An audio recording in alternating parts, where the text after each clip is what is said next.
Hey guys, what's up?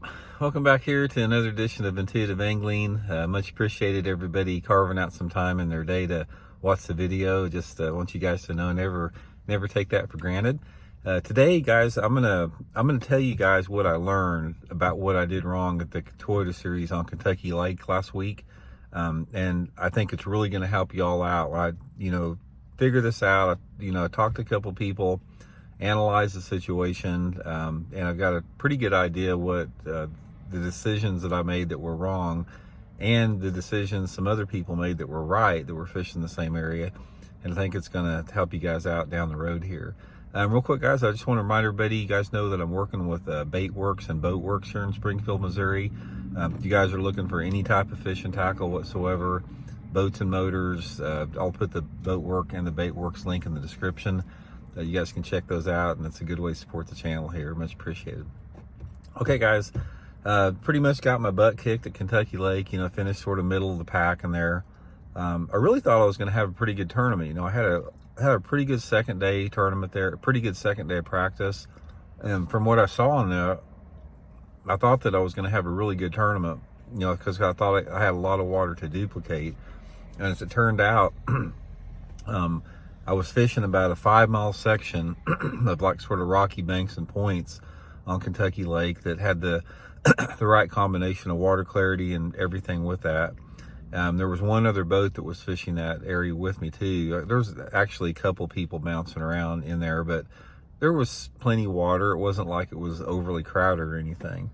So anyway, I'm gonna sort of run through what happened here in this tournament to sort of give you an idea of what you don't want to do in a situation like this. But going into that tournament, I really felt that I could catch them like on a wacky rig or a floating worm, something like that, because the fish should be all over, in the spawning areas. And I did wind up catching some fish, losing a lot of fish like that on a floating worm.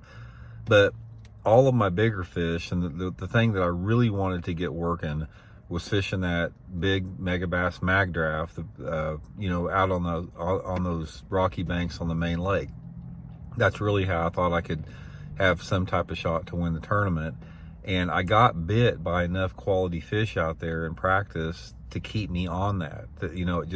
I knew a bait like that, when you're fishing a big bait like that, it's a commitment. You're not going to get a lot of bites, but it's a way to catch some big ones.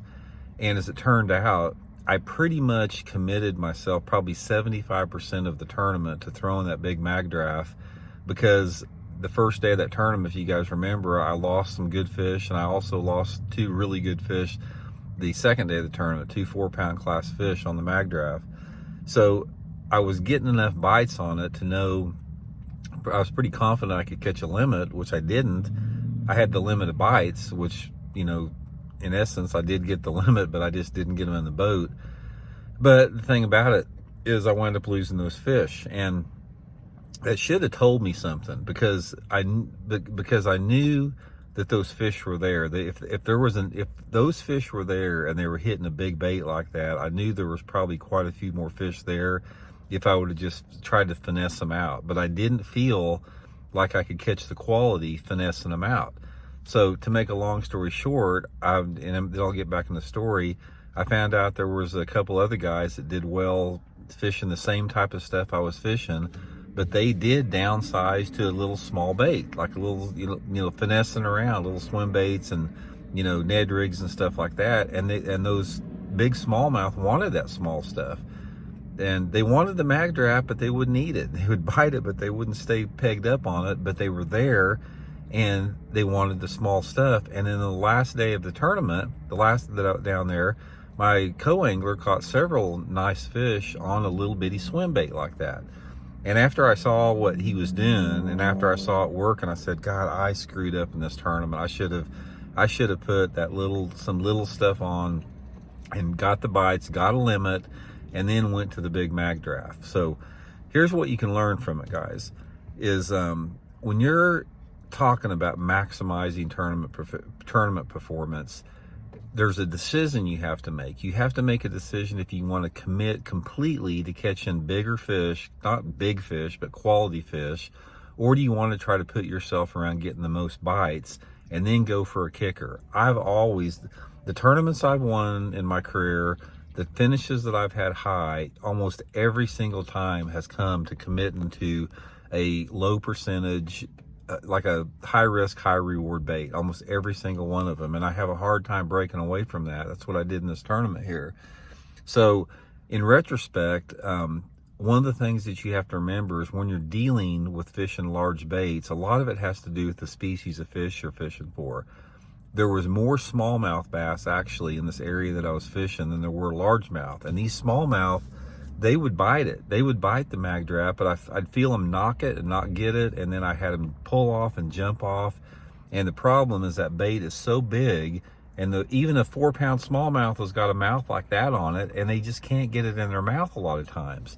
So I should have downsized. I should have taken, after I started losing those fish on the mag drap, I should have picked up, something finessey on those areas that I was fishing, and, got a limit of fish, and then picked up the big bait after I already had a limit. And as it turned out, I know better. I mean, let me put it this way. I know better, but at the same time, it's hard to put that thing down when you're getting 4-pound fish hit it, which I was. I was getting 4-pound fish to bite it, and I just felt that it was a matter of timing. So in retrospect, everybody that did good fishing, the same type of stuff I was fishing, they did it. They caught big ones, and they were finessing around. And you can do that with smallmouth. You can catch limits of 5-pound smallmouth on a little Ned rig.